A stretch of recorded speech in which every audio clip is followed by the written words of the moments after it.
Hi, I'm Joseph, a psychiatrist working at East Psychiatry. Welcome to our video on mental health recovery following a natural disaster. We've been lucky in Western Australia. We have escaped the worst of it so far this summer. However, in a state as large as ours, we are never too far from a natural disaster. In fact, earlier this morning, a client of mine in Karratha was bracing her family for a possible cyclone heading their way. I think all of us who work in mental health welcome the increased attention placed on psychological trauma following the recent bushfires. Recovery from a natural disaster takes time. For some people, that recovery may just take the rest of their lives, depending on what they've experienced, their losses, and the support they have around them going forward.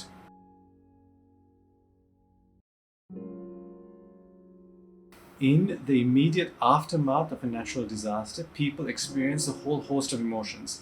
From fear to shock, despair, anger, and numbness. We all process things differently depending upon our makeup and the experience. I'm keen not to make this video about post-traumatic stress disorder. I feel there's so much more to disaster response than PTSD, which is a psychiatric diagnosis with very strict criteria. You can find some of our thoughts on PTSD on our website under the Services tab. Also, the Royal Australian and New Zealand College of Psychiatrists have a great resource on their website about PTSD, which is done in a question and answer format. Anxiety, worry, and panic are understandable responses to a natural disaster. Many people who've experienced a natural disaster talk about heightened anxiety in the aftermath, feeling tense, overthinking, and difficulty with sleep. They often struggle with triggers when they have to return home following the disaster. Everything around them can lead to unwanted thoughts, which may spiral into a full fight or flight response with associated increased heart rate, sweatiness, and shortness of breath.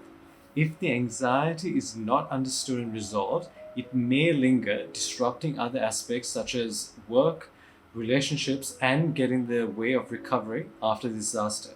There are psychologists who do work specializing in various therapies to help people in the aftermath of disaster. What also forms a large part of the therapy in a more broader sense following a natural disaster is providing safety, support, providing access to information, practical assistance, and helping people to connect with loved ones. Natural disasters may lead people to adopt certain defense mechanisms as a means of coping. It's not uncommon to see a once lively and cheerful person isolate themselves following a natural disaster. People may struggle to accept what is going on around them. They may ascribe certain feelings that they're having on the inside to others, feelings of anger or dislike. They may act out or avoid what is happening altogether, or they may take the complete opposite feeling to the one they're experiencing. Defense mechanisms are complex and tend to be most evident at times of extreme stress, such as that following a natural disaster.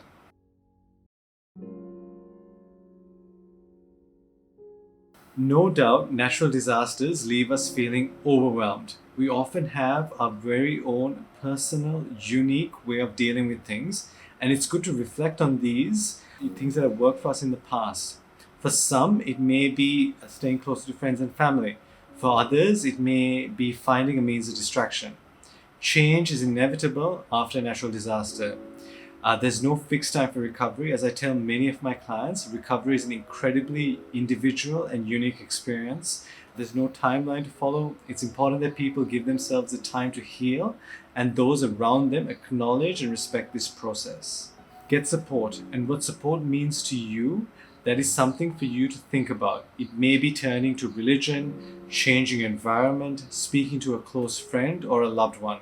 Exercise can be so hard when people are recovering from a natural disaster. However, the importance of regular exercise, adding it to your routine, can't be understated. Routines are another thing often talked about following a natural disaster, especially by people working in child mental health. Routines are incredibly helpful when all around us is chaotic. They provide structure and grounding, which can be incredibly helpful following a natural disaster. Natural disasters take a huge impact upon our physical and emotional health. It's so important to get the right support, so professional, community, and family supports following these types of incidents.